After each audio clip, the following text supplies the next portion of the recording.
Behind every undeniable brand are strategies most people never see. Until now. Each week, we're ripping open the playbooks of world-class innovators who've built massive communities from scratch.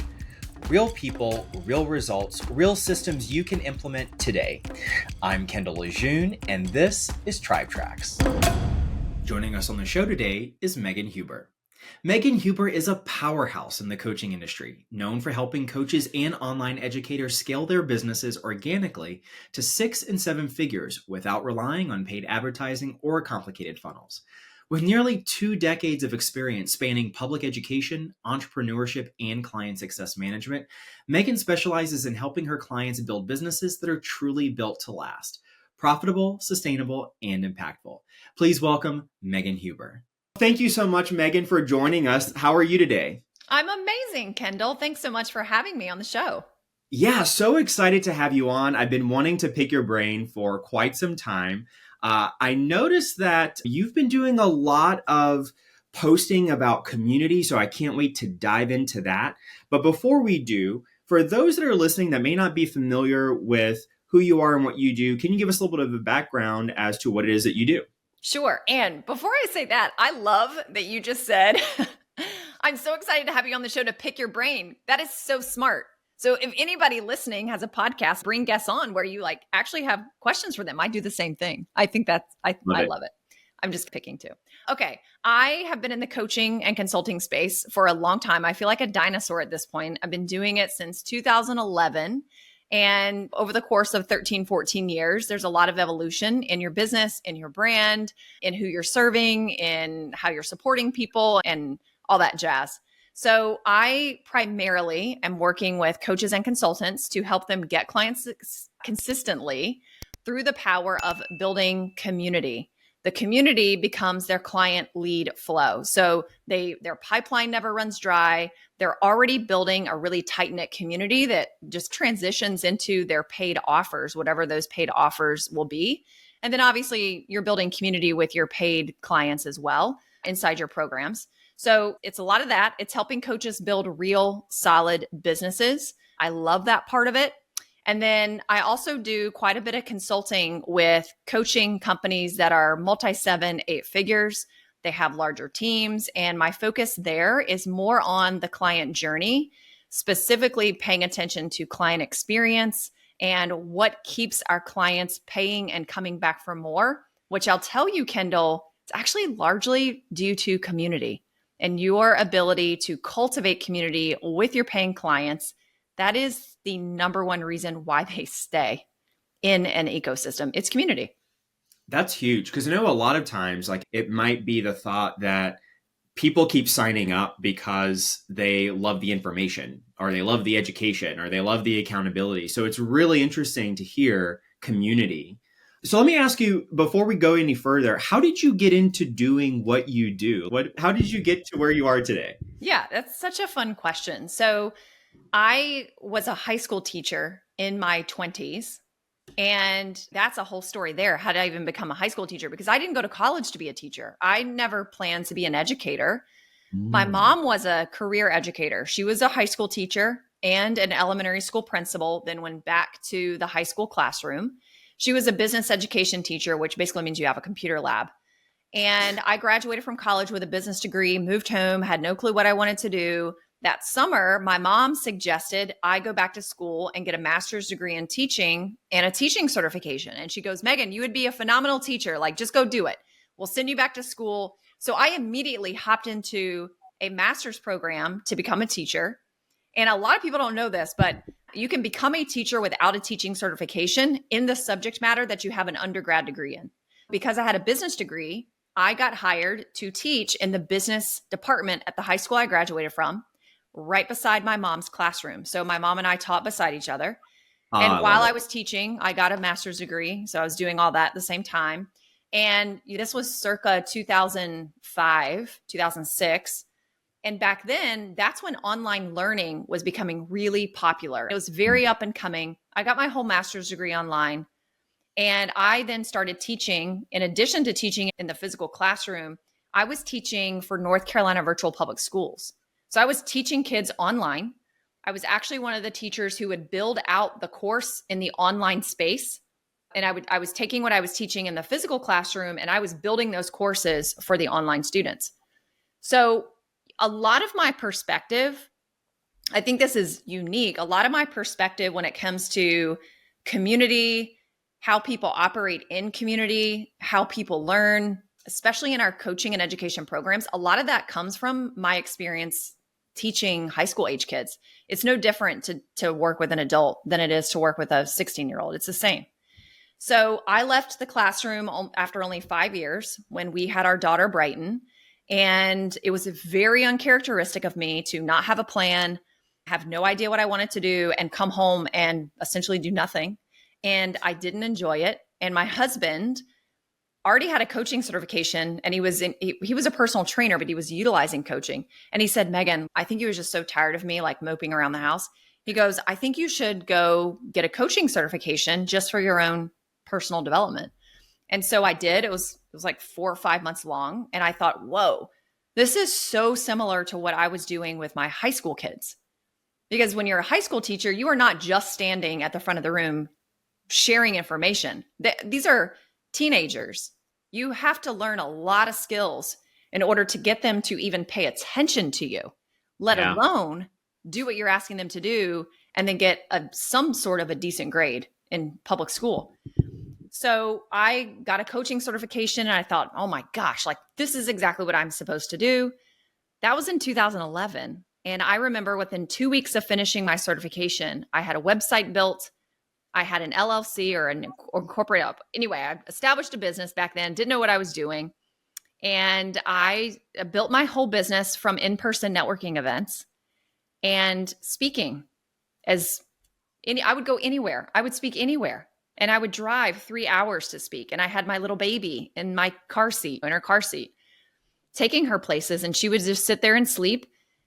And I would speak and I would have a trifold brochure with information on it and a perforated side panel that had an order form and people could fill out their credit card information. And I sold whatever I was selling back then. And I even started my own in-person meetups back then. So I was working with a lot of brick and mortars in the early days. So that's how I got my start. Wow. I resonate so much with that, by the way, because as I was a teacher as well, taught music. And yeah, there's so many skills that go into teaching. Like you said, not just presenting information, there's classroom management, and there's also building community within those classrooms and establishing roles and responsibilities for the students. So I totally am right with you that so many skills from that skill set translate beautifully over to even just running a business. There's so much administration that goes into that. So I love that. I love that so much. So how did you you mentioned that you were filling your programs by doing in-person events. How did you start building your online presence? What did that look like for you? Gosh. So I had a mini online presence back in the day. So this was around 2012, 2013. I had a very small online presence. Again, remember, I was building in person. So even some of my group programs and my workshops were in person. I would sell tickets to that. I would fill a room. I would then sell offers it was brick and mortars. It was a local business owner. So I was meeting with them in person to do the coaching. And even my group coaching programs, we were meeting in person. I found a hotel and we literally would meet in the lobby of the hotel off to the side and we would circle chairs around. Nobody ever said anything to us. So in the beginning, it was a lot of that. And one of the things that I would sell if I were speaking, I remember I was charging like $167 for a 6-week course. And that was online. So I created my first Facebook group for people who were in the program. And that's really what started my online presence. So I wouldn't say I had much of an online presence at first. Where my story gets a little interesting is between the years of 2014 and 2016, all the way until about the last day of the year in 2016. I left my business to work full-time for a mentor of mine who had she already had a 7-figure coaching business. She is really an OG. She started back in 2004, 2005. So 20 years ago. Yeah. And when I came on board with her, I helped her craft and create and build and launch her first very large scale coaching and certification company. Our first launch, we did multiple millions. We had over 200 people join that in a launch. She had that kind of audience and community at the time.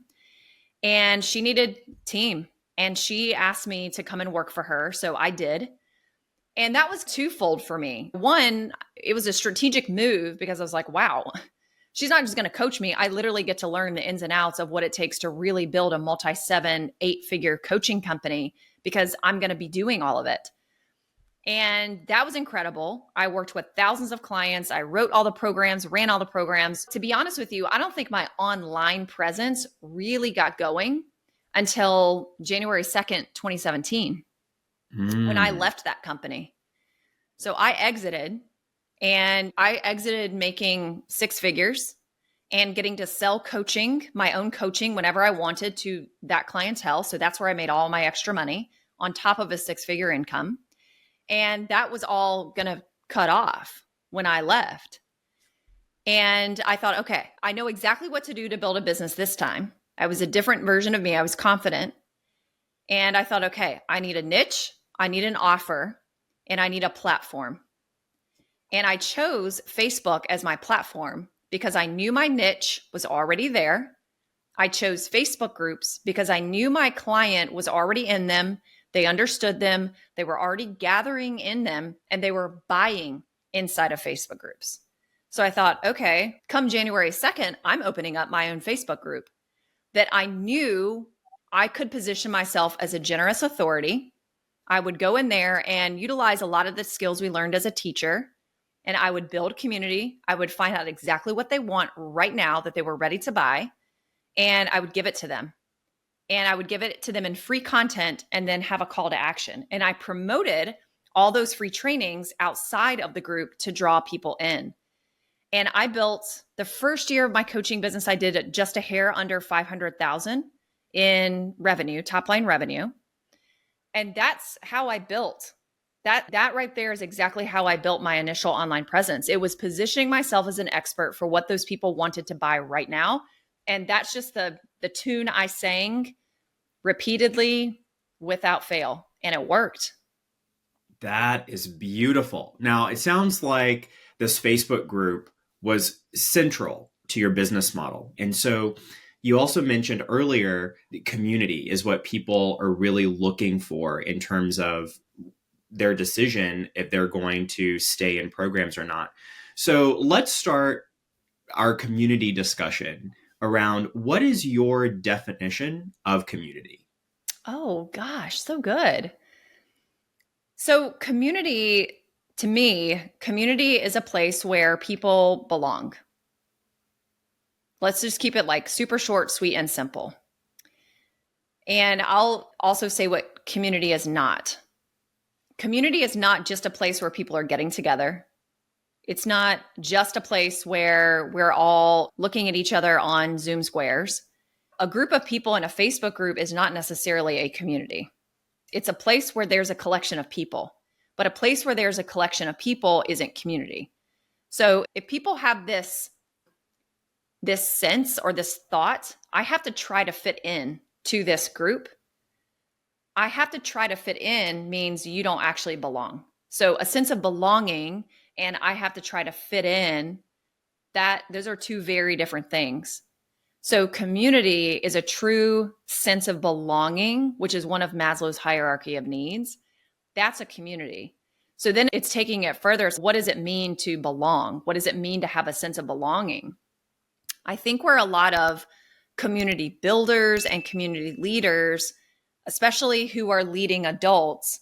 I think what we forget very easily is that just because we have provided the platform, whether it's a Facebook group or it's any other platform, or it's the paid program or mastermind or group or whatever the people are paying for, it's I provided that, you're all here, you're gathering together, you see each other, you're seeing each other on Zoom squares. Maybe we even have live events where we're getting together in person. you're just going to automatically, community is just going to form. And it doesn't.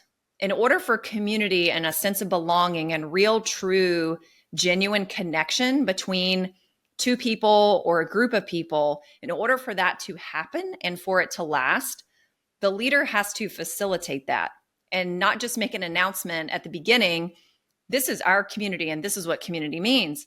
You have to have practices in place and you have to establish a culture where you are facilitating the coming together of people to support one another, to have each other's backs, to lead one another, to be generous with one another. So that, to me, that's what community really is. I'll give you a good example that's not necessarily, I guess it is a business because it's a private school. I took my daughter up to Tennessee not too long ago because we're moving up there. And so we're on the hunt for private schools. So this one particular private school that we visited, they literally have plastered everywhere. And they probably said this statement out loud in this half-day tour and presentation. You belong here. It was everywhere. And I learned so much about the greatest sales pitch ever in a 4-hour period. It was like the greatest sales pitch ever. I literally decided to choose that school for she will be going into high school, my teenage daughter, because of the sense of community, which started with, you belong here. How do you know you belong here?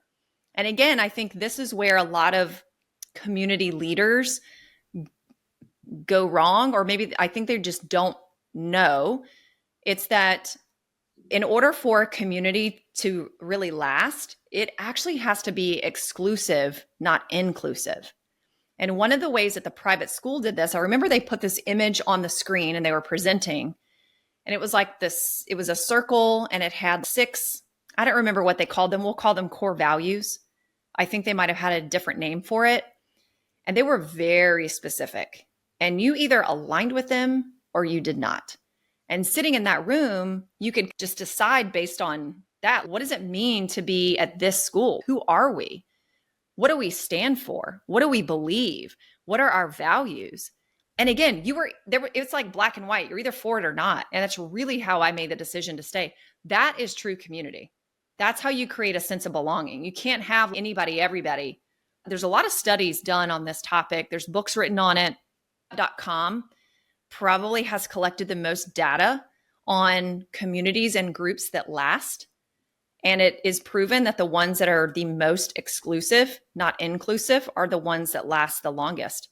And what I mean by that is you can create a true sense of belonging, not that we are all the same, but there is the culture, the beliefs, the values, what we stand for, the qualifications or the criteria that someone has to meet to be part of it. And the purpose of the group, it's very specific and intentional.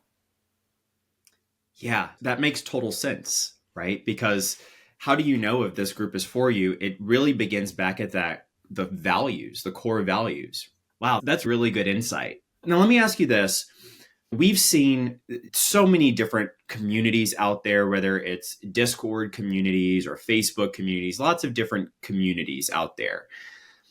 What is it that facilitators of communities can do to actually facilitate that genuine connection and bring people together and help to facilitate what they need out of a community? What are some tactical, real world examples of that? Yeah, I think so. There's 2 places that I would encourage people to start and get really clear on. The first place is having a specific intention and purpose for your community. What is that?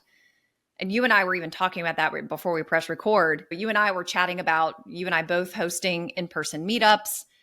I just started hosting in-person meetups a couple of months ago, and I'm almost there with exactly what the intention and the purpose is. I think in my mind, I thought it was going to be one thing, and just after 2 meetups, it's shifting just ever so slightly. But it is my job. It's my responsibility to make sure I have to be the clearest one in the room on what the intention and the purpose is. So that's number 1. What's your intention? What's your purpose? It cannot just be, I'm going to give a non-business example. Let's say that you're having a baby shower, right? So the intention, let's go layers deeper than the intention is to get together to celebrate the mother to be. That's like that's what it's always been. So that's just what we keep repeating. We just keep repeating the same type of community and gathering. But what if the intention was a little bit different? What if the intention was to celebrate the new parents, which would allow this to be like a co-ed experience? And it could be even more defined than that. So that's number one. Number two, once you know the intention and purpose, you know who to invite. Now, what do I mean by that? In the business world, it's what's the niche and who's the ideal client? So who needs to be in the room? Beyond that, what pieces of criteria or qualifications or prerequisites do these people need to meet in order to be eligible to be included, invited, whatever, into the community? That is really important. You see this a lot in coaching businesses. One of the biggest complaints from people who are a little bit more advanced and they're in a group coaching program or a mastermind. So let's say, just from a financial perspective, let's say they're already making $300,000 or more a year, and they've been in business for more than 3 to 5 years. And if we have mixed into the group people who've never made a sale before, they've just started a coaching business and they're not even clear on what they want to coach on and who their ideal client is. And now you've got Sally making $400,000 a year, who's an 8-year veteran, listening to somebody ask questions about, I don't even know what I want to coach on. That makes your veterans very angry that they have to sit and listen to that. It doesn't work. So now you're going to start losing people in your communities. The criteria and the qualifications are really important. If you can't get those two things clear, nothing else matters. It becomes really difficult to lead the community. So those are the first two things. The third one, which I think is pretty easy, because I don't have strong opinions on what your platform is, but you do need to pick a platform. I think that really goes along with who are the people and where do they like to gather? Perhaps where are they already gathering? Because if you can create a platform where your people are already gathering, it's easier than to get them to move off of a platform they're familiar with, because then you have to train them on using this other platform now.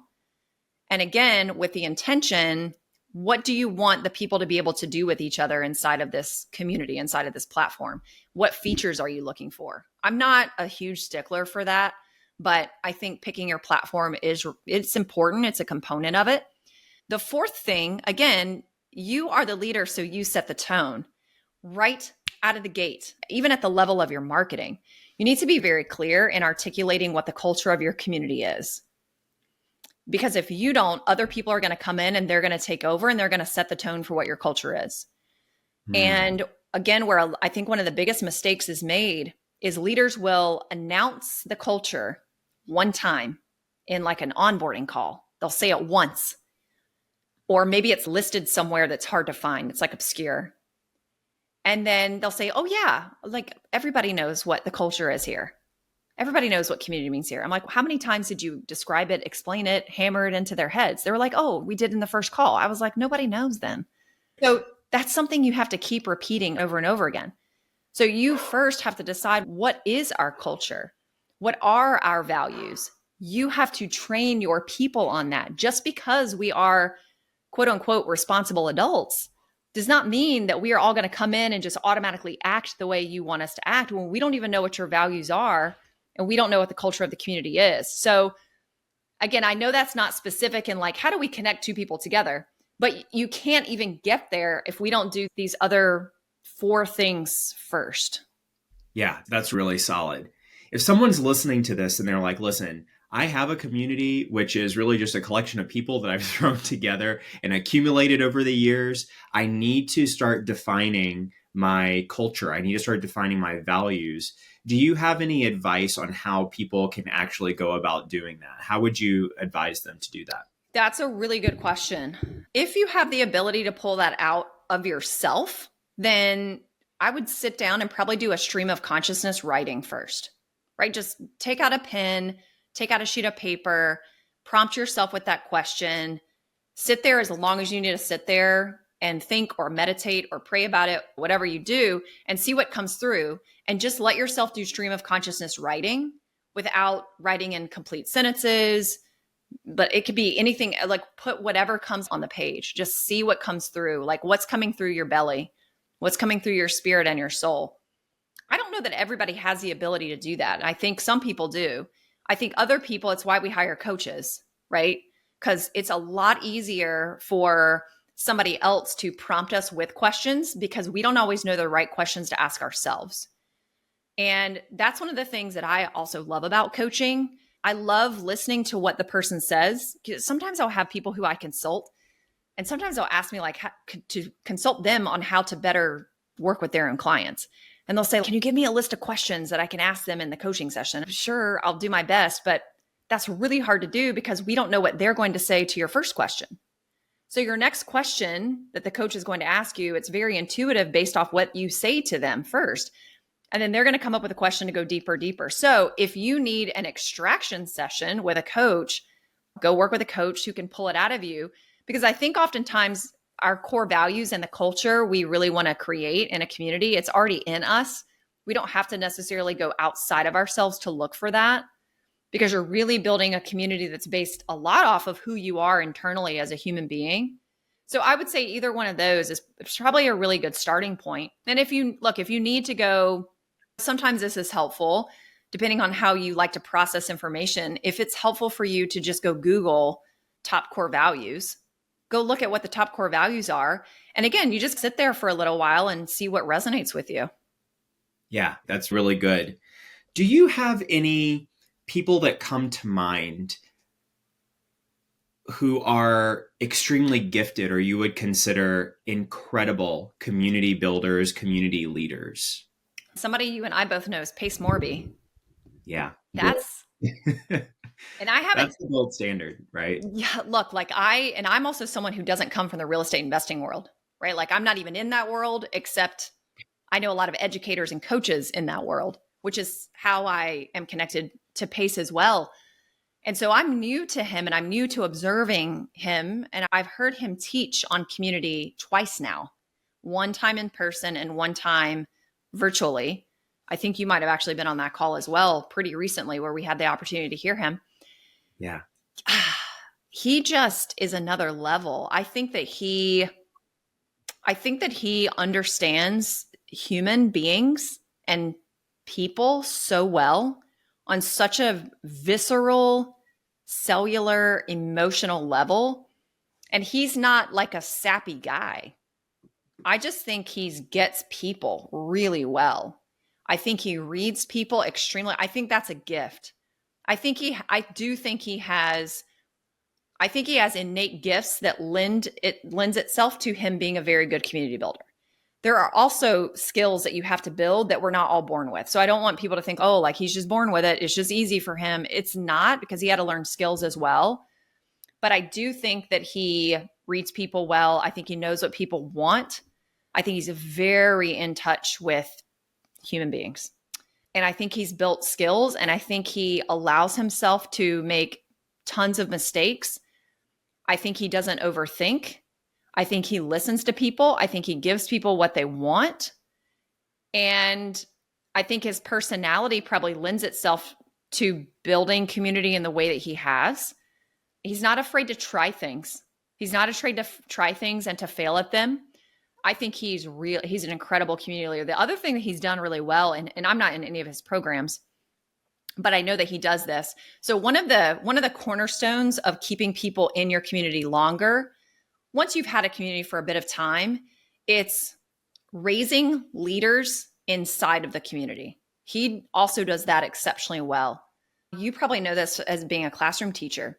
Your kids who are like your quietest kids or your quirkiest kids, or the ones who would sleep in the back of the room, or like your super hyperactive kids, I would figure out, okay, what kind of leadership role could I give them?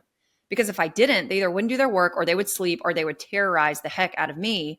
And I couldn't do my job if I was just going to have to sit there and manage them the whole time. And it was behavior. So I would have somebody who would be like the passer outer of papers, or the person who would go get the papers out of the printer, or whatever. So he's done that really well, raising leaders inside of his community, because he understands that if I can get people to do business with each other, support each other, be generous with each other, he's amazing at it. Somebody else who you and I both know, again, from the real estate investing world, is Matt Andrews. I think Matt Andrews, he has a very different style than pace. He has a very different pace than pace. Mm-hmm. He has a very different program structure. Mastermind is two very different things. But Matt's gifting is in being able to listen to someone, being able to listen to a second someone, and then having the best memory about who people are, what they do. And then it's his brain is just this computer that knows exactly who to introduce to someone else. And he just knows there's going to be synergy. But he's the one who is the catalyst to make that happen. He is another one who is, I'm going to repeat myself because this is one of the keys to community. He's amazing at cultivating other leaders. So he doesn't have to be the center of attention. I'm one of his leaders in his organization. I'm a peer leader. I am not getting paid. And he knows how to position other people as leaders to take on certain roles. Those are two phenomenal examples of leaders. Also, I would say this too, they're really good at bringing men and women together. It's not just male only or just female only. And I don't think that's hard to do. I think I do that actually pretty well, bring men and women together. But especially in the coaching space, there's a lot of just female only. It's keep the guys out. And then I think the male only is more up and coming, and that's starting to happen. I think we need more of that. Both those guys are really good at bringing men and women together because that's a really special dynamic in a room. And a third one, these are all guys too, which is that's interesting. Maybe you want to ask me about that next. Michael Burnoff. Michael Burnoff is another one. Look him up. He's awesome. He wrote the book Average Sucks. I have been in his programs. He's a master community builder. Almost everything he does, if you're in his programs, is in person. So again, if we take those three examples, like now we're really unpacking it. What all three of them have in common, one of the things, a lot of what they do is bring people together in person. It's not just online, it's in person. And what Michael is so good at now, his expertise is communication. And so the way that he opens a room up is through you being vulnerable really early on and sharing things about yourself that you usually are like, and I'm not saying it's like a therapy session, but things that you are usually not going to say to a person you just met in a room 5 minutes ago. And getting people to be vulnerable around each other early in the game builds community very fast. And it builds bonds and community very quickly. And people don't want to leave that because you've created this safe space for them where they can fully be themselves and they can be authentic. And they don't have that anywhere else.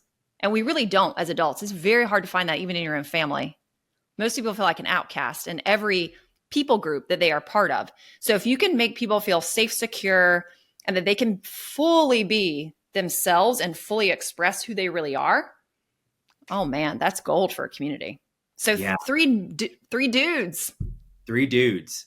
And what I love so much about that is that they're all very different in their approach, but there are fundamentals that are consistent. And you just pointed that out, that the whole in-person connection. I really think that what you hit on in terms of the vulnerability piece that you were talking about with Michael's communication style is people love to be seen. They may be afraid of being seen, but once they feel like I am seen and accepted, talk about, and you're right, like we don't really often have that in many adult circles. It's really interesting. Yeah. Talk to me a little bit about the person who has created a group, a gathering place, and they do have some core values that they're able to identify. The culture is clearly defined, but they don't have the type of engagement that they would like in those types of groups. What things have you seen worked well? Is it just, hey, here's an engagement post? Or what are some things that you've seen work really well in especially these like virtual communities to get people engaged and get people to actually communicate inside those groups? Yeah, sometimes, I'm going to be honest, sometimes it can be tough. So anyone, if you're listening to this and Kendall just described you, first of all, that's okay. I think what you just described is probably the number one sticking point or problem that I hear from people who are trying to build a community. It's the biggest frustration is I just can't get them to engage. Like, how do I get them to engage? Yeah. So a few things, something I do want to share. I believe there's this misconception that to be a great leader, you have to be an extrovert, or you have to be the loudest person in the room, or you have to want to be the center of attention, or you have to be like very raw cheerleader. I am extremely introverted. In fact, on any type of personality test, I don't care what kind of personality test it is, I score in like the 98th to a 100th percentile in introvertedness. Wow. But introverts can be incredible leaders. Yeah. So if you are an introvert, I want to speak to you for a second. And are you an introvert or extrovert? I'm an extrovert. Okay. So introverts, the thing about us is we don't, and not that extroverts like want to be the center of attention, but oftentimes introverts really don't want to be the center of attention. And we tend to be a bit more internal. We internalize a lot and we're very introspective. And the way that I always approach, whether it's in person or I also design and craft. A lot of people don't know that I do this, but I design and craft a lot of my clients' in-person experiences.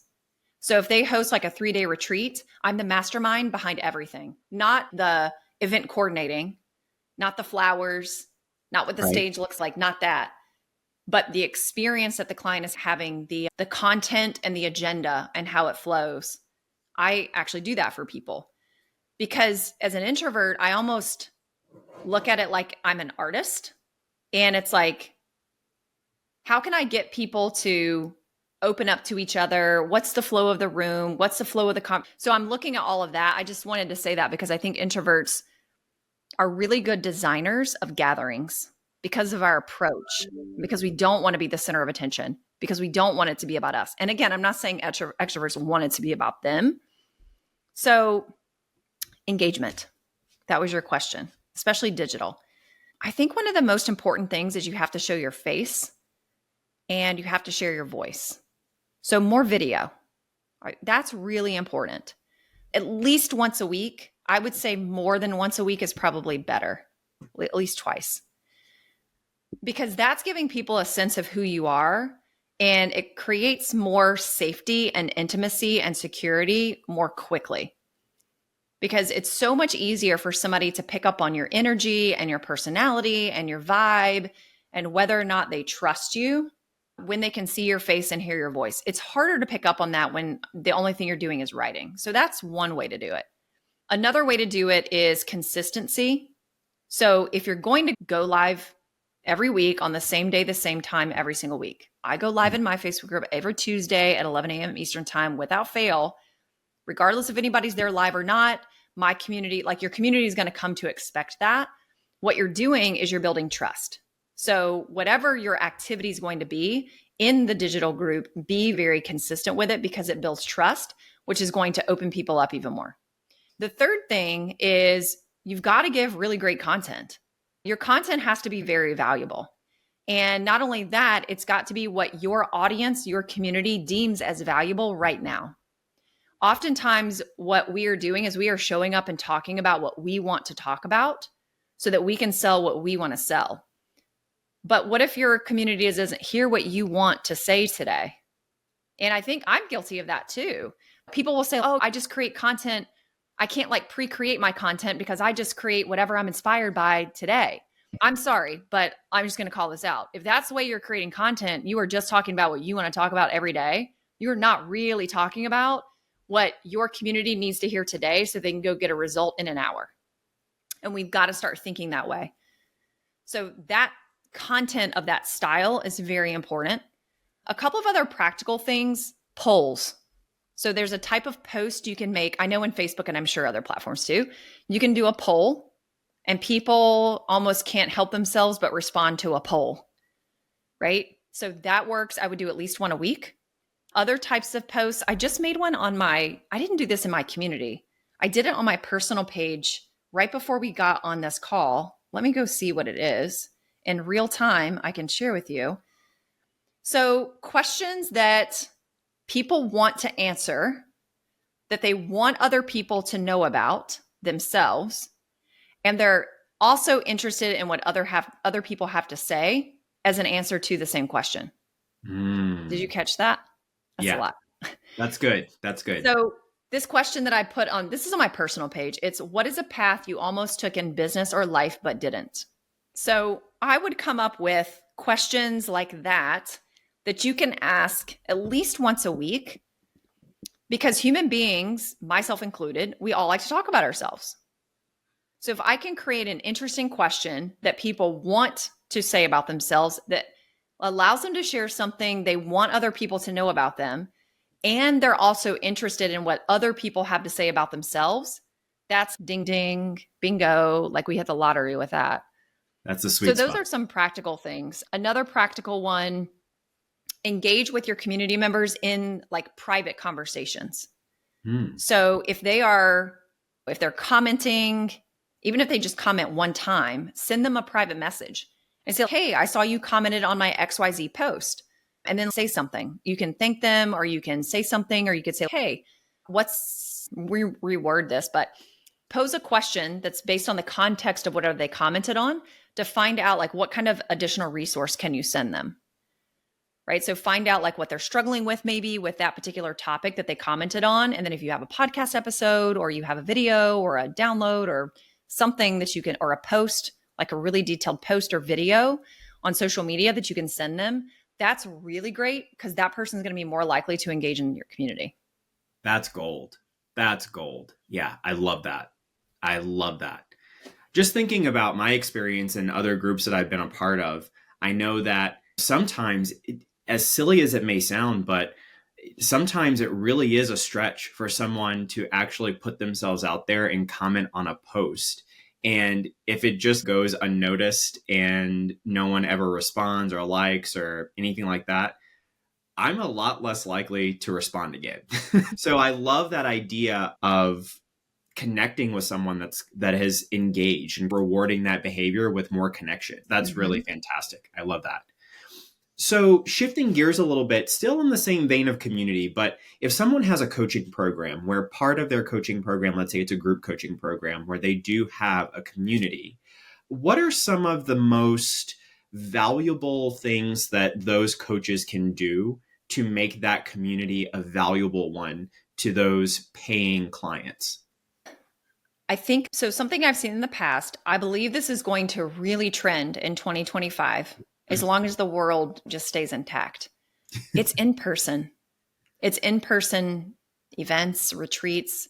You got to gather people in person. I actually, right before we hopped on, I was getting off of an exit interview that I am doing for a client on the consulting side.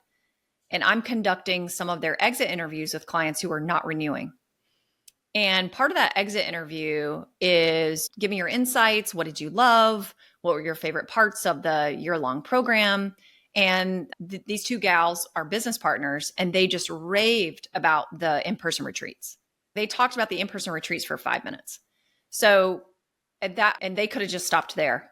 Piece of feedback or data, it's really data that I will share, is again, on the consulting side, whether I'm conducting exit interviews or I'm going in and I'm auditing a program and I'm interviewing my clients as part of the audit, one of the things that I hear, probably top two, is their favorite aspect of the program is the in-person, because that's where you are getting to, and I get it, like a lot of us, it's like business coaching programs and things like that, but there's still a physical touch element.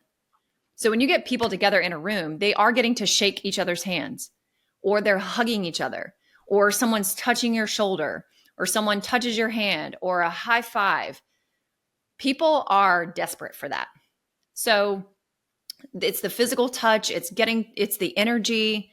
That is huge. And I would encourage anybody running coaching programs, figure out how to do something in person. I think that's really going to win in 2025.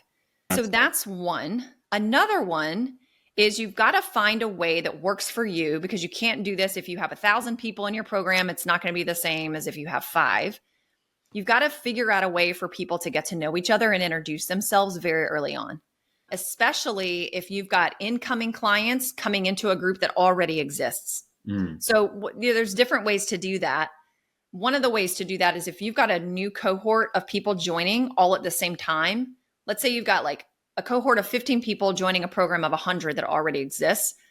at least let those 15 people get to know each other really well before they enter into the group of 100 that already exists. I think I just read something recently about this was about friendships. I can't remember the name of the book. It was something, Find Your People. The name of the book is called Find Your People.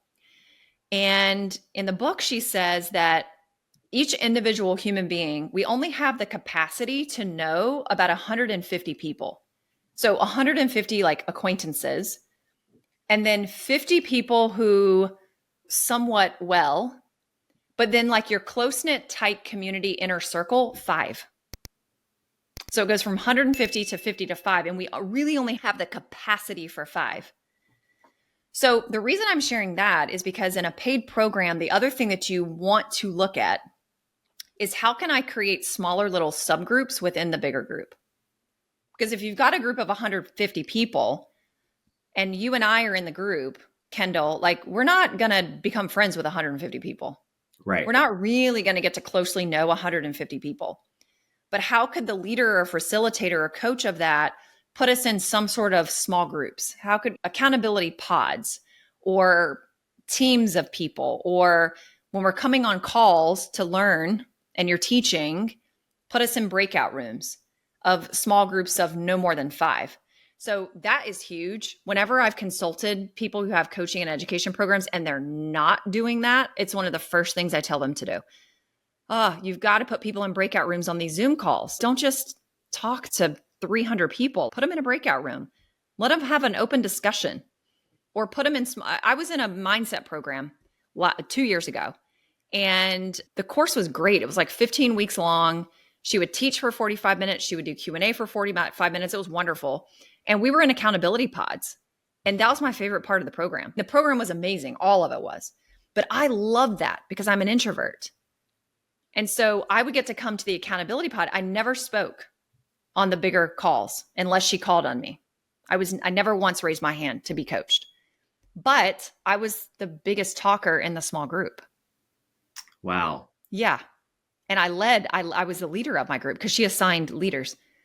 So it's coming up with ways to do that. Another one, so I did this at my in-person meetup, which you can do in your paid programs as well. You can do this it's a little more challenging to do it on Zoom, but you can do it. But it's certainly easy to do it in person. I come up with some kind of icebreaker. So I did an in-person meetup recently. There were about 30 people there.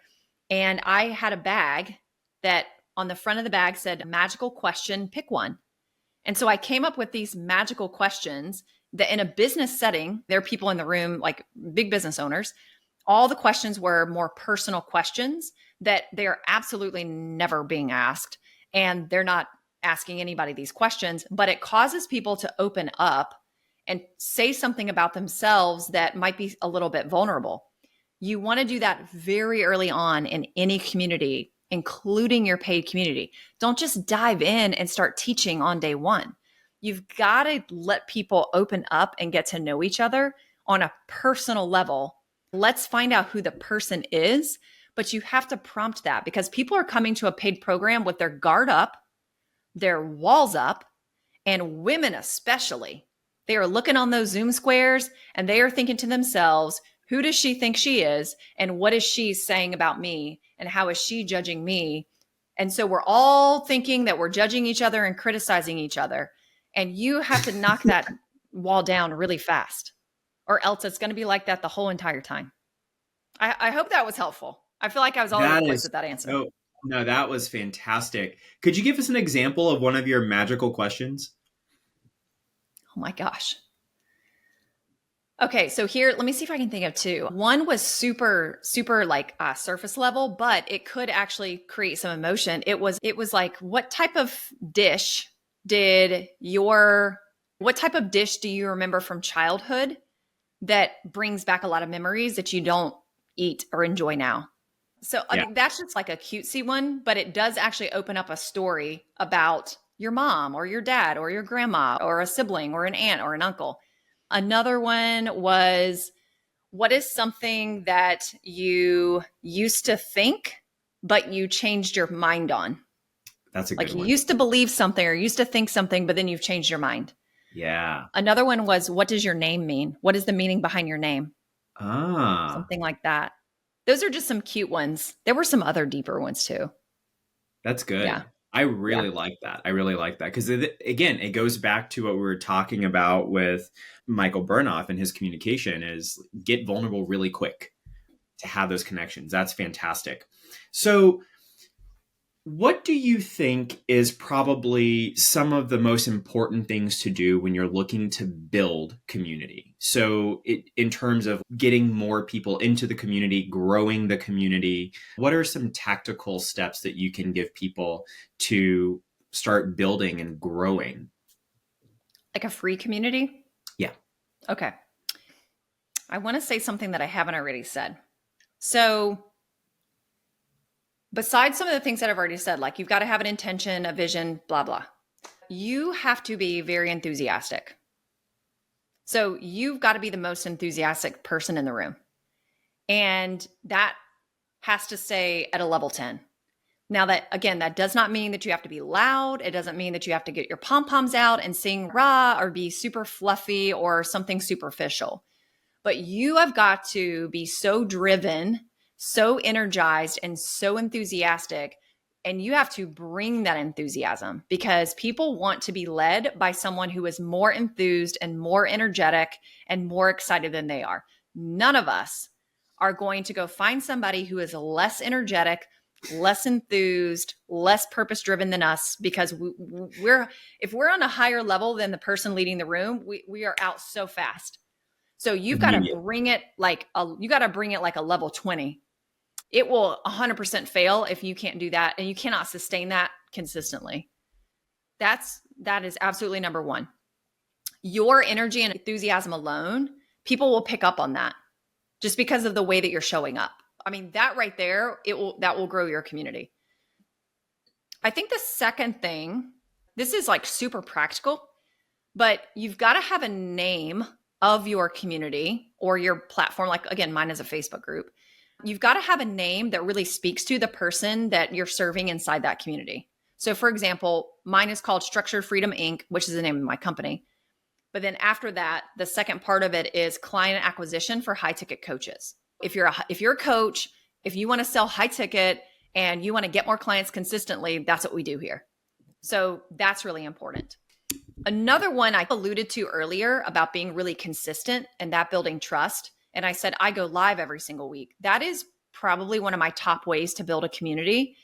I do a live show, which means I'm doing a live free training every week.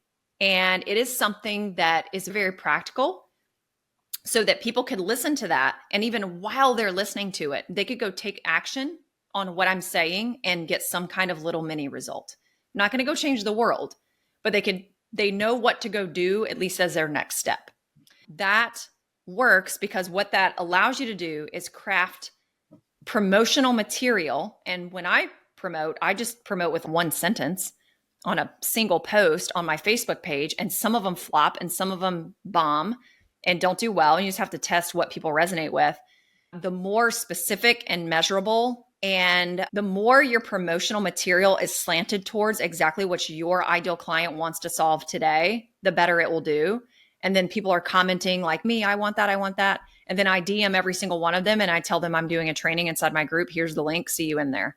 If you've got a good post, you could get 50, 100, 150 people from a single post. Now, caveat, not all my posts do well. Less than 50% of them do well.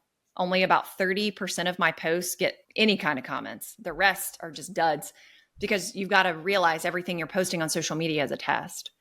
But that's a good way. And another really good way, this is probably the fastest way, is partners, affiliates. Usually there's no financial exchange because you're inviting people into a free group. But if you could do content swaps, one time I had 150 people join my Facebook group overnight because I interviewed another business owner inside of my Facebook group. We came up with a really juicy title, and she promoted that title and that training inside of her Facebook group, but they had to come into my Facebook group to get it. So that training was very exclusive to my community. And so her people all came into my community. 24 hours later, I have 120 new people. But you've got to do that with multiple people. So leverage other people's audiences, leverage other people's communities, whether it's podcast guesting, doing a content swap. You bring that person into your Facebook group, you do a training in their Facebook group, they blast an email out to their list, you do a free masterclass for their list. Come up with ideas on how you can collaborate and get other people to promote your community. That's one of the fastest ways to do it. But be careful about that, because you don't want it to be someone who offers the same thing you offer. It needs to be somebody who has your audience, your buyers are in their audience, but they're offering something that is complementary to what you offer and sell. So those are probably my top tips to build. And the mindset is building communities is a very long game. You're going to have good runs where you have lots of people join your community in a short period of time.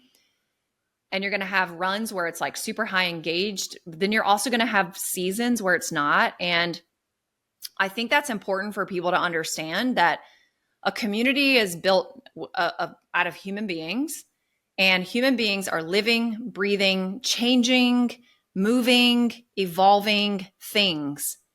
And your community is never, ever going to stay the same. It's just like when you and I were teachers. Your kids could be like all about it one day and then be like emotional basket cases the next. Yeah. And then each class, if you taught 3 different classes a day, each one of those communities were totally different because they were made up of a different group of students, even though you were teaching the same subject matter. And then the next semester, it was like totally different. Even you have your quiet group, you have your loud group, you have your group that doesn't want to be there, you have your whatever. But your community is going to like ebb and flow and wane back and forth. And you just have to understand that it's a living, breathing, moving, evolving organism. And you just have to be able to roll with that and flow with that and just have that mentality that it isn't going to happen overnight. It isn't instant gratification. And if you're going to build a community, you've got to commit to the community and be along for the long haul. Yeah, you mentioned something earlier about your meetups where you were still identifying and clarifying what that intention and what the purpose is of it. And I think that that is such a strong lesson in that you have to be open to evolution because things are definitely going to change. And so I think that is a really good insight.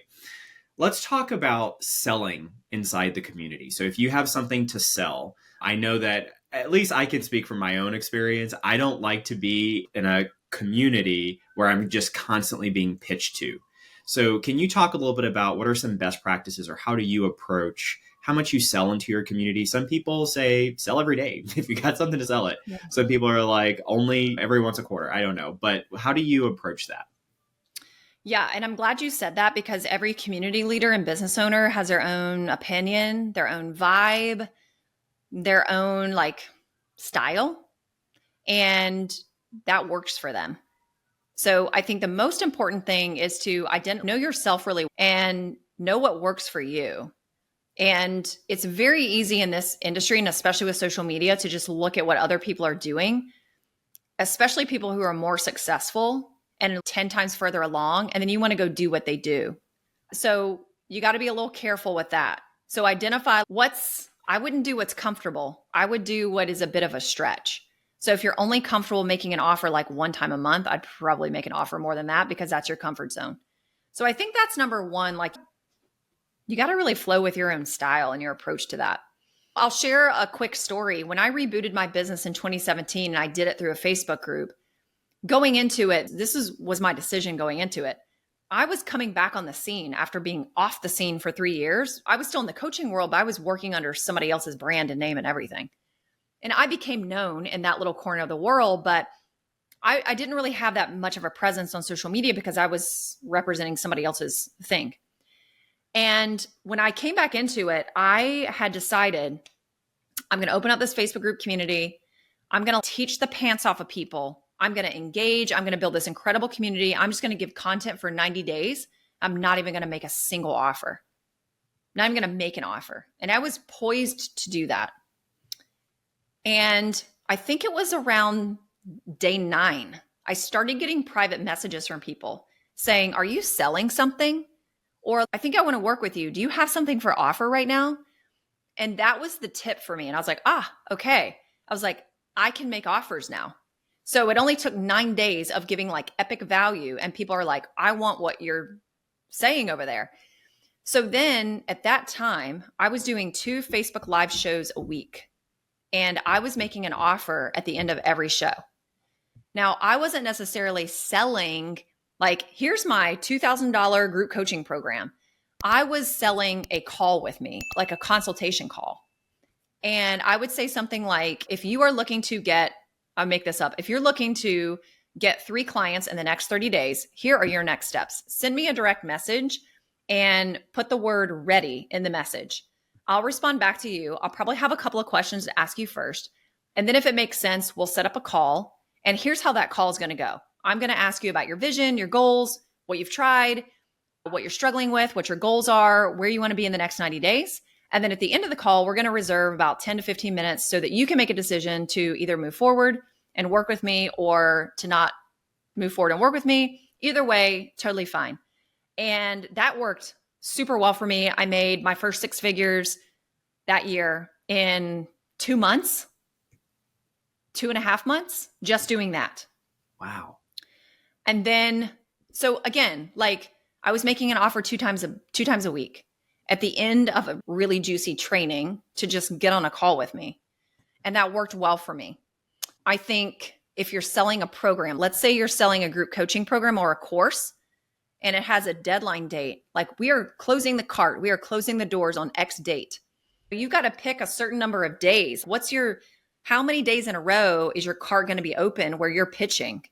Is it 3 days? Is it 5 days? Is it 9 days? What is it? And then you're just going to go to town and you're going to sell that thing every single day. Usually when you're doing that though, you've brought people in to some sort of multi-day training, like some sort of multi-day workshop or masterclass or live launch or something. And then people expect you're going to open the cart, you're going to sell. I think what doesn't work super well is when you are creating a lot of different offers and you're like constantly selling lots of different offers at lots of different price points that are lots of different business models, quite frankly. I think that's when it goes awry. You're just constantly coming up with new things to sell because it really confuses people. You want to give people very few options. So I think it also depends on what your goals are. I think it depends on what your goals are, what you're actually selling, how many clients do you want. I do think once you've really gotten some reps under your belt, you have to do the math. You have to figure out based on how much money I want to make this year, what my closing ratio is, how many calls do I need to have to close the number of clients I need so that the math actually backs into the goal, like it actually, the maths. Yep. You've got to understand what that is. And if you need to book 5 sales calls a week, you've got to test how many times do I have to have a call to action to get on a call with me to book 5 calls. So I think a lot of people don't know the answers to those questions. And so they're either not making offers enough or they're making offers too often, but it's like lots of different offers too often. But do the math. You've got to understand those numbers. Yeah, that's brilliant. That's brilliant. And it comes back to being intentional, right? Be intentional about what are you trying to create, and now let's build out from that. I love that. So what is your definition of success? The older I get, I think it's changing. Yeah. I'm 42. Certainly in my 20s, I was a teacher. Let's just look at the different generations. In my 20s, I was a teacher. I was super involved. I wanted to be the best. I've always been really driven, just be the best. And I think for me, success had a lot of people pleasing in it in my 20s and some in my 30s too. And I think it wasn't so much trying to impress people. I definitely wanted to impress my principal. I wanted to be seen as somebody who was very responsible, very dependable. If you asked me to lead a charge, I was going to lead it and I would blow your mind because I would do it so well. So I think in my 20s, that was probably my definition of success because I certainly wasn't making much money. I never took home more than $2,000 a month take home pay with a master's degree when I was a teacher. So it wasn't financial. I think it was more like how people saw me and my smartness and my ability and my intelligence and my skill level. In my 30s, I think I defined success definitely financially. And I think that especially when you're in business and you are talking to a lot of people who are crushing it in business, or they say they're crushing it in business, kind of this marker becomes success is only defined by how much money is in your bank account or by the tokens or trophies that you have in the form of a house or cars or watches or jewelry. And I think it's very easy to get caught up in that and to believe that's really what success is. I'm 42 now. I still want money, but I'm recognizing that success for me, so much more these days, is my family intact? Are we healthy? Do we have a loving home for our child? Are we happy? Do we have joy on the inside? Do we feel connected to each other? I think family is a really big one for me. Do I feel like I'm operating on purpose with intentionality? Am I connecting with people? Am I making other people's lives better? Am I making the world a better place just by me being a better person? And again, I'm not saying I don't want money or money's not important. Yeah, but I think that's moved down a little bit on what's the definition of success. Or the thing that I've really had to work on is it's not just about, well, how smart am I, or my ability to like do something or produce something or create something, and what other people think about that. That plagued me in my 20s and 30s. I think it does a lot of young people. So yeah, I think it's really moved into, as a family, are we doing what we're called to do? Are we doing it like full blast? Are we leading other people? Are we leading ourselves? Are we leading our kid? How's our relationship? How's our marriage? So for me, that's a really long-winded answer to your very short question, but I think that's what it is in my 40s. And that will probably change in my 50s. Totally, because we're human beings. We change. Yeah. That's beautiful, though.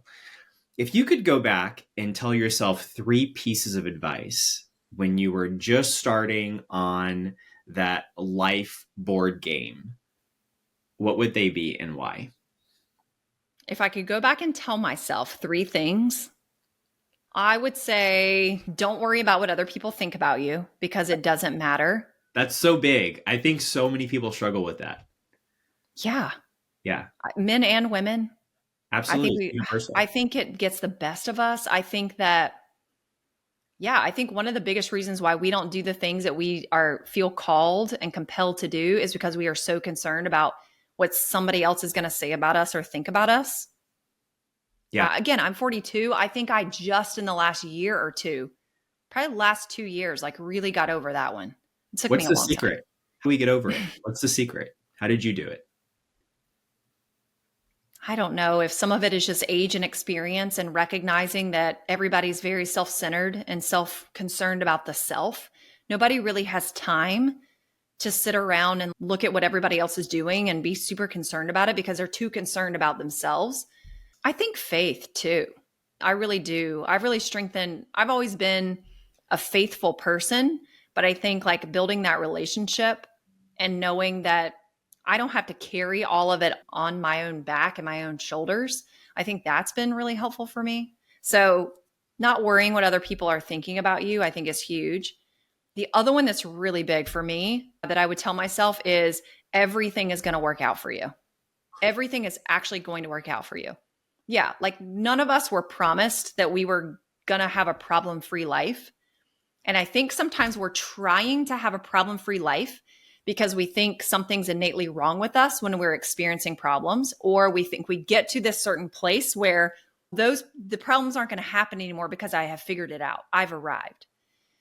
And we are also a people group that doubt and second guess and question and worry. And our go-to is to worry. We worry about everything. We worry a lot. Yeah. And it just steals your joy. It steals you going out and being who you're really called to be. It steals everything.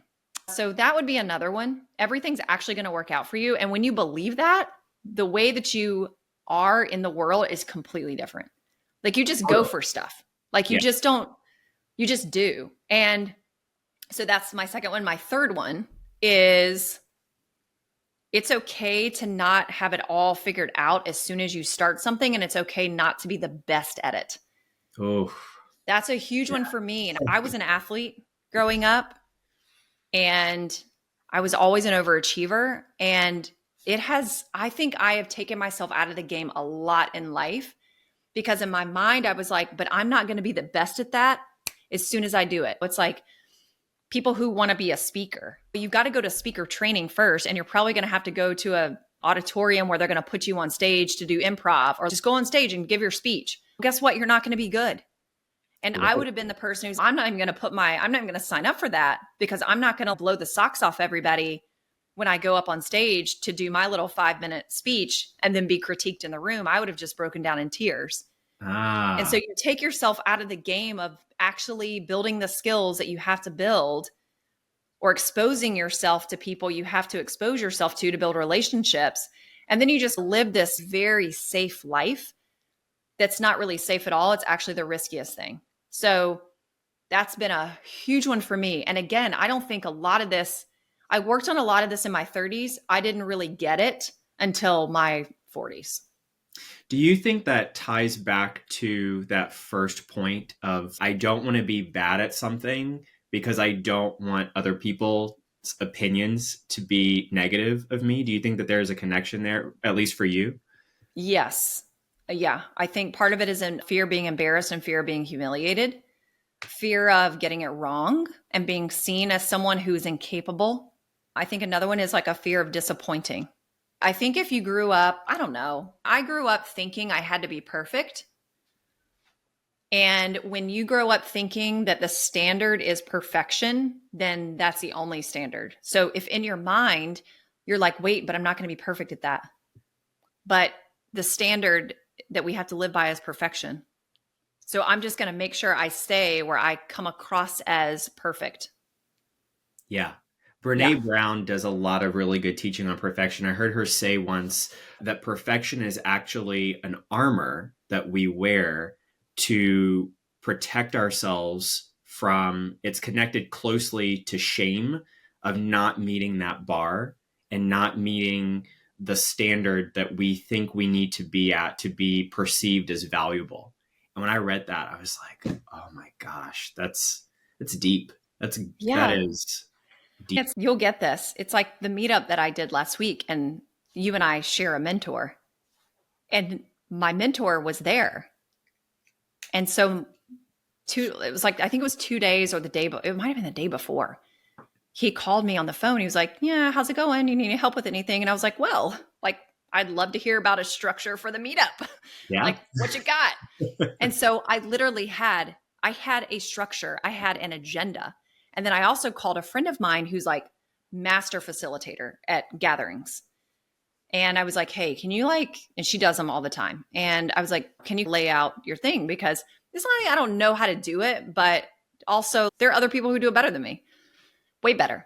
And so I knew I was going to follow this thing. I knew my mentor was going to be there. And so there's almost like this need to perform for your mentor.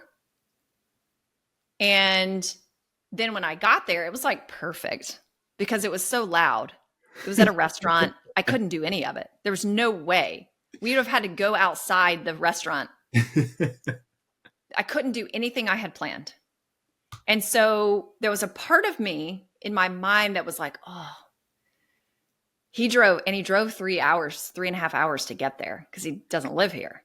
And so there was a part of me for a second that was like, I wonder what he's thinking right now. And am I going to get on like our next call and he's going to call me out or tell me the 18 things that I did wrong? Look, it goes through your mind. Sure. Absolutely. And then I snuck up I worked the room and I talked to everybody. And so I went up to a guy that was at my first one. And I was like, hey, and I trust him. And I was like, hey, how's it going? Everything cool? Do you like the vibe? How we're doing things? Are you meeting people, having good conversation? He was like, oh my gosh, amazing, perfect, blah, blah, blah. I'm like, okay, good. And I said, hey, can I run something by you? I was like, I actually have a little bit of an agenda. It's this. Give me your thoughts. I was like, it's a little loud. He goes, why do you have to have a plan? He goes, why do you think you have to have a plan and a structure? He goes, you don't have to be so planned and so structured. He goes, this is great. He goes, just let people do what they want to do.